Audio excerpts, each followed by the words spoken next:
Infarction. I am sure that you are all familiar with the word, as it was mentioned last week on our slide reviews for lab.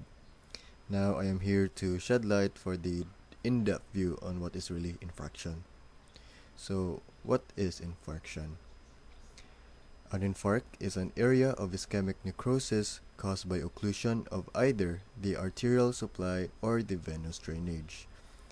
Here, if you remembered from our lab last week, this is the gross image of a male patient who sustained an anterior myocardial infarction. As you can see, we can easily point out the infarct area as it is hypereosinophilic and is obviously pointed by the black arrows. Infarction has actually 5 types, namely myocardial infarction, or in layman's term, heart attack, cerebral infarction or stroke, pulmonary infarction, gangrenous infarction, that is basically involves our extremities, our limbs, and usually occurs on diabetic population. And lastly, bowel infarction, which is frequently fatal. Arterial thrombosis or arterial embolism underlies the vast majority of infarctions. Less common causes of arterial obstruction leading to infarction includes local vasospasm, hemorrhage into an atheromatous plaque, extrinsic vessel compression, torsion of a vessel, traumatic vascular rupture or vascular compromise by edema, and lastly, entrampment in a hernia sac.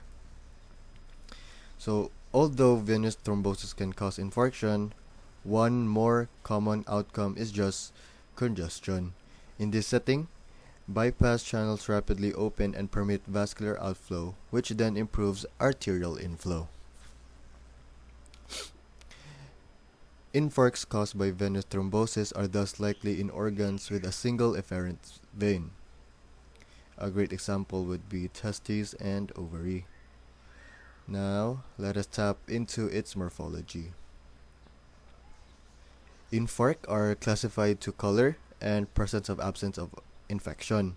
So they are either red or hemorrhagic, white or anemic, and septic or bland. So let us start first for the red hemorrhagic infarction.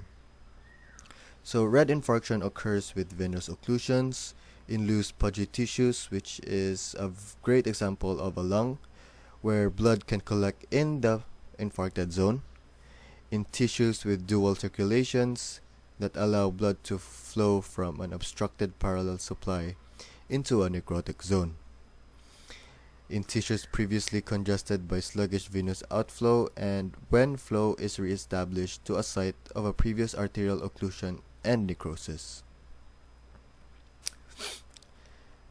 White infarct or anemic occur with arterial occlusions in solid organs with end arterial circulation. Example of these are heart, kidney, spleen, and other more. And where tissue density limits the seepage of blood from adjoining capillary beds into the necrotic zone. So let us now look at an image of an infarct area. So infarct tend to be wedge-shaped, so they are triangular in form, with the occluded vessel at the apex shown in color blue, and then the periphery of the organ will form the base as shown in the red. But if the base is serosal surface, for example the pleural surface as it was mentioned before, there may be an underlying fibrinous exudate. Now, let us dive right into how the events are unfolding. So, as you can see here, fresh infarcts are poorly defined and slightly hemorrhagic, but over a few days, the margins tend to become better defined by a narrow rim of congestion. Then, with further passage of time, infarcts resulting from arterial occlusions in organs without dual supply typically become progressively paler and sharply defined. So in comparison with this, organs with dual supply, example the lung, hemorrhagic infarcts is the rule. So let me just revise the slide again as a whole. So for fresh infarcts from the start, then after a couple days, margins are defined by a narrow rim of congestion. After further passage of time, they can be two things depending on the blood supply of the organ. So if the organ is without blood supply, it will result a pale, sharply defined white infarct. Whereas organs with dual blood supply, for example the lungs, red hemorrhagic infarct is a rule. Microscopically, dominant histologic feature is chemicoagulative necrosis. It takes 4 to 13 hours for dead tissue to show microscope evidence of frank necrosis. Acute inflammation present in the margins of infarct within few hours and is usually defined within 1 to 2 days. And most infarcts are replaced by scar. But the brain is an exception of these generalizations. In the central nervous system, infarction results in a liquefactive necrosis. For the last type of infarction, we have septic infarction or the bland. So septic infarction occur when infected cardiac valve vegetations embolize or when microbes seed necrotic tissue. In these cases, the infarct is converted to an abscess.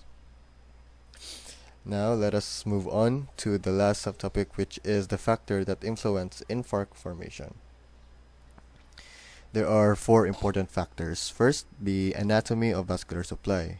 So the organs lung, liver, hand, and forearm are having dual supply, thus they are resistant to infarction. For the organs kidney, spleen, has, and arterial, they will witness infarction or tissue death. Next is the rate of occlusion. So if there is low rate of occlusion, it will give time for development of collaterals. So less likely to cause infarction, for example, is the coronary arteries. Third, the tissue vulnerability to hypoxia. For example, our neurons, they undergo irreversible damage, and if no blood supply is given in 3 to 4 minutes. Whereas the myocardial cells, although hardier than neurons, they are also sensitive and die after only 20 to 30 minutes of ischemia. In contrast, fibroblasts within myocardium will remain viable after many hours of ischemia. So si fibroblast lang ang malakas. So the last influence would be hypoxia. That abnormally low blood oxygen content, regardless of the cause, increases both likelihood and extent of infarction. That is all for infarction, and I hope I was clear. But in case you have questions, please hit me up right after the whole report. Thank you for your time.